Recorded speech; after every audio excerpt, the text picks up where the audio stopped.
முதலில் திரு அமுதரசன், கள்ளச்சாராய மரணங்களை அடுத்து மதுவிலக்கு சட்டத்தில் திருத்தம் கொண்டு வந்தது ஒரு ஆக்கப்பூர்வமான முயற்சி அப்படின்னு பார்க்கணுமா? இல்லை, இதில் சந்தேகமே வேண்டாம். இது கடுமையாக்குகிறதா அப்படின்னா கண்டிப்பாக கடுமையாக்கி உள்ளது. நடந்த சம்பவத்திற்கு அரசே பொறுப்பேற்று கொண்டு அந்த தவறு நடப்பதற்கு காரணமான அதிகாரிகள்லேருந்து கள்ளக்குறிச்சியில் அரசு என்னென்ன நடவடிக்கைகளை எடுத்தது அப்படிங்கிறத மீண்டும் நினைவூட்ட வேண்டிய தேவையில்லை அப்படின்னு நினைக்கிறேன்.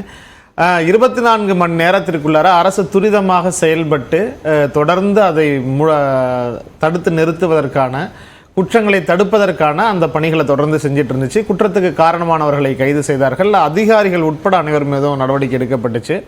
அரசு இயந்திரம் முழுவதுமாக செயல்பட்டு கள்ளக்குறிச்சியில இருந்து அந்த பணிகளை பார்வையிட்டதை சரி செய்ததை பார்த்தோம். இப்போ அதை தொடர்ந்து கடுமையாக்கப்பட்டது, தொடர்ந்து நடவடிக்கை எடுக்கப்பட்டதெல்லாம் சரி, ஆனா அது தாமதமாக எடுக்கப்பட்டதா என்பதுதான் இப்ப பேசு பொருளா இருக்கு. தாமதம் இல்லை, இதை நீங்க எப்படின்னு தாமதம் சொல்லுவீங்க? அதாவது இதை பழைய சம்பவங்களோட ஒப்பிட்டு சொல்லணும். தொடர்ந்து எல்லா விதங்களையும் அதை தான் சொல்லிட்டு இருக்கிறோம். ஒரு தவறு நடக்குது, ஒரு குற்ற செயல் நடக்குது, அல்லது ஒரு இன்சிடென்ட் நடக்குது அப்படின்னு சொன்னா அது அரசு எப்படி கையாள்கிறது, எவ்வளவு துரிதமாக செயல்படுகிறது அப்படிங்கிறத நம்ம பார்க்கிறோம். அதன் அடிப்படையில் தான் அரசு இந்த சம்பவத்தை அணுகி இருக்குது. தமிழ்நாட்டினுடைய முதலமைச்சர் மாண்புமிகு தளபதி அவர்கள் சட்டமன்றத்திலேயே இதை குறித்து பேசியிருக்கிறாரு. தொடர்ந்து மக்கள் மன்றத்தில் பேசிட்டு இருக்கிறாங்க. எந்த இடத்துலையும் ஓடி ஒளிய வேண்டிய தேவை இல்லை அப்படின்னு சொன்னது. தாமதம் அப்படின்னு குறிப்பிடுறது இந்த கள்ளக்குறிச்சி சம்பவத்தை மட்டும் இல்ல, மரக்காணத்துல அப்படியான ஒரு சம்பவம் திமுகவோட தற்போதைய ஆட்சியிலேயே ஓராண்டிற்கு முன்னாடி இப்படி ஒரு சம்பவம் நடந்தது.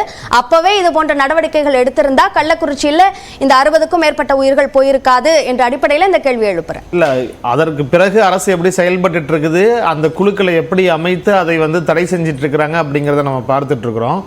இது தாமதம் அப்படின்னு சொன்னா 2001 அதிமுக ஆட்சியில் இதே போல 53 பேர் இறந்தாங்க கள்ளச்சாராய விஷயத்துல.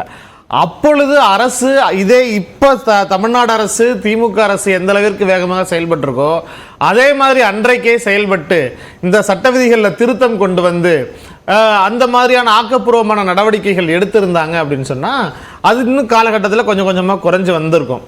ஆனால் அப்பொழுது அந்த சம்பவத்தை பயன்படுத்தி அரசு என்ன செய்தது, அன்றைக்கு இருந்த அதிமுக அரசு என்ன பண்ணாங்க அப்படின்னு சொன்னா மலிவு விலையில மது விற்பனை, அதே போல கடைகளை அதிகப்படுத்துறது தான் அந்த மாதிரியான பணிகள் எல்லாம் தொடங்கினாங்க.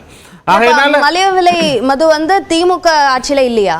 அதாவது இந்த சம்பவத்தை குறித்து பேசும் பொழுது இப்போ கள்ளச்சாராய விற்பனை அதிகமாகுது அப்படிங்கும் பொழுது அதை கட்டுப்படுத்துவதற்கான வேலைகள் என்ன இருக்குது, அது தொடர்பாகத்தான் ஆக்ஷன் எடுக்கணும், அது தொடர்பான நடவடிக்கைகள் எடுக்கணும். அதை எப்படி தடுத்து நிறுத்தணும், அதற்கான குழு அமைக்கிறதுல இருந்து இன்னைக்கு நீங்க பாத்தீங்கன்னா முன்னாள் நீதிபதி தலைமையிலான ஒரு அமைப்பை ஏற்படுத்தி நீங்க அறிக்கை சமர்ப்பிக்கணும் அப்படின்னு எல்லாம் சொல்லியிருக்கிறாங்க. இன்றைக்கு சட்ட விதிகள்ல திருத்தம் கொண்டு வந்திருக்காங்க. இந்த மாதிரியான ஆக்கப்பூர்வமான பணிகளை இதற்கு முன்பாக இருந்தவர்கள் செய்யல. அதோட ஒப்பிட்டு பார்க்கும் பொழுது குறையாக சொல்லல, அதோட ஒப்பிட்டு இப்போ நீங்கள் பார்க்கும் பொழுது இந்த அரசு, தமிழ்நாடு அரசு, திமுக அரசு மிக வேகமாக செயல்பட்டு இருக்குது. ஒன்றும் இல்லை, இப்போ நீங்கள் இந்த விதியில் திருத்தம் கொண்டு வர பொழுது எல்லோரும் குறிப்பிட்டு காட்டுவது எந்த மாநிலம் அப்படின்னு சொல்லி பார்த்தீங்கன்னா மகாராஷ்டிராவை குறிப்பிட்டு காட்டுறாங்க. அங்கே தான் இந்த தொடர்ந்து தவறு செய்பவர்கள், தொடர்ந்து குற்ற செயல்கள், இந்த மாதிரியான மது வகைகளில் ஆல்கஹால் ப்ரொஹிபிஷனில் இருக்கிறவங்க, போதைப் பொருட்கள் அதில் அவர்களுக்கு மரண தண்டனை அவங்க கொண்டு வந்திருக்காங்க. தமிழ்நாடு மரண தண்டனை எதிர்க்கக்கூடிய ஒரு மாநிலம். நம்ம அதனால ஆயுள் தண்டனை அதே போல 10 லட்சம் ரூபாய் ஃபைன் வரைக்கும் கொண்டு போயிருக்கோம். இல்ல, ஆயுள் தண்டனை ஏற்கனவே இருந்தது. இந்த அபராத தொகை அதிகம் அப்படின்றது இப்போதைக்கு இருக்கக்கூடிய ஒரு தீவிரத்திற்கு போதுமானதாக இல்லை அப்படின்ற விமர்சனத்தையும் முன்வைக்கிறாங்க. வேற என்ன பண்ணலாம்னு சொல்லுங்க. ஆயுள் தண்டனையை தாண்டி வேற என்ன பண்ண முடியும்? இன்றைக்கு இந்த குற்ற செயல்களில் ஈடுபடுபவர்களுடைய சொத்துக்கள் முடக்கப்படும் சொல்லியிருக்குது. அந்த இட உரிமையாளர்களுடைய அந்த இடத்துக்கு சீல் வைக்கப்படும் சொல்லியிருக்கிறாங்க. அதற்கு அந்த மாவட்டத்திற்கு அந்த சம்பவம் நடைபெற்றுச்சுன்னா அதற்குட்பட்ட அதிகாரிகள் மேலே நடவடிக்கை எடுக்கப்படும் அப்படின்னு சொல்லியிருக்காங்க. இந்த சட்ட திருத்தம் கொண்டு வருவதற்கு முன்பாகவே தமிழ்நாடு அரசு இந்த குறிப்பாக கள்ளக்குறிச்சி சம்பவத்தில் அங்கிருந்த காவல்துறை, அங்கிருந்த அந்த மதுவிலக்கு தொடர்பான அதிகாரிகள், அவங்க மாவட்ட எஸ்பியிலேருந்து மாவட்ட ஆட்சியர் வரைக்கும் நடவடிக்கை எடுத்திருக்கிறத நம்ம பார்த்தோம். இப்போ இதே மாதிரியான நடவடிக்கைகள் தான் எல்லா மாநிலங்கள்லையும் இன்னும் சொல்லப்போனால் எந்த மாநிலங்கள்லாம் இந்த தீவிர மதுவிலக்குன்னு அவங்க அமல்படுத்தி வச்சிருக்கிறாங்களோ அந்த மாநிலங்களில் இருக்கக்கூடிய சட்ட விதிகள் அல்டிமேட்டாக இந்தியாவுக்குள்ளார இவ்வளவுதான் இருந்துட்டு இருக்குது. இதை மீறி நம்ம வேற எதுவும் செய்ய முடியாது. அப்போ உச்சபட்சமாக இதை முடக்குவதற்காக, இதை தடுத்து நிறுத்துவதற்காக என்னென்ன வழிமுறைகளை பின்பற்றணுமோ அத்தனையுமே தமிழ்நாடு அரசு வேகமாக செயல்படுத்தியிருக்கிறது அப்படிங்கிறத நம்ம பார்க்க முடியும். சரி, ஓகே. அடுத்ததாக பாமகவிலிருந்து கணேஷ் நம்மோடு இணைந்திருக்கிறார். வணக்கம் சார். இப்போ இந்த சட்ட திருத்தமும் இந்த கடுமையாக்கப்பட்டிருக்க இந்த தண்டனைகளும் போதுமானதா இருக்கு அப்படின்னு நினைக்கிறீங்களா? இல்ல, இதெல்லாம் வழக்கமான ஒரு நடவடிக்கை தான். ஒரு சம்பவம் நடக்கும் போதும் மக்களை மறக்கடிக்குவதற்கு நாங்க ஏதோ ஒரு நடவடிக்கை எடுத்திருக்கிறோம், கடுமையாக்கி இருக்கிறோம் அப்படின்னு சொல்ல வேண்டிய ஒரு விஷயத்தை தான் பாக்குறோமே தவிர இதனால எந்த ஒரு மாற்றமும் வரப்போறது இல்லை என்பதுதான் எங்களுடைய கருத்து. ஏன்னு சொன்னா, நடவடிக்கை எடுக்கவே இல்லை அப்படின்ற குற்றச்சாட்டை பாமக முன்வைத்தது. இப்ப எடுத்த பிறகு இது வழக்கமாக எடுக்கக்கூடிய நடவடிக்கை தான் அப்படின்னு சொன்னா என்ன அர்த்தம்? நாங்க மீண்டும் சொல்றோம் இல்லைங்களா, இந்த நடவடிக்கைகள் கடந்த ஆண்டுல தான் நடந்தது. குண்டா சட்டத்துல போடுறதுக்கான நடவடிக்கை கொண்டு வந்தீங்க, குறைஞ்சிடுச்சா? இப்ப நான் கேட்கிற விஷயம் ஒண்ணுதான். 8000 பேர் கடந்த ஆண்டுகள்ல கைது செய்யப்பட்டிருக்கிறாங்கன்னு கொள்கை விளக்க குறிப்புல கொடுத்திருக்கிறீங்க. அந்த 8000 பேர் மீது என்ன நடவடிக்கை எடுத்தது? ஏன் அந்த 8000 பேர் திரும்ப இதே நடவடிக்கைகளை ஈடுபடுறாங்க? அப்போ சட்டங்கள் என்ன கடுமையாக்கினாலும் அரசு என்ன நடவடிக்கை எடுக்கிறதுன்றத பொறுத்து தானே அடுத்தவன் தவறு செய்யலாமா வேண்டாமான்றது அமையும். இப்ப உதாரணத்துக்கு இந்த கள்ளக்குறிச்சி விஷயம் எடுத்துக்கிட்டீங்கன்னா, அதுல இந்த மெத்தனால் சப்ளை பண்ண குற்றவாளி யாருன்னு பாத்தீங்கன்னா மாதேஷ் என்று இன்னைக்கு அரசாங்கம் சொல்லுது. சரி, மரக்காணத்துல யாரா சப்ளை பண்ணா அப்படின்னு பாத்தீங்கன்னா அதுவும் அதே மாதேஷ் தான்.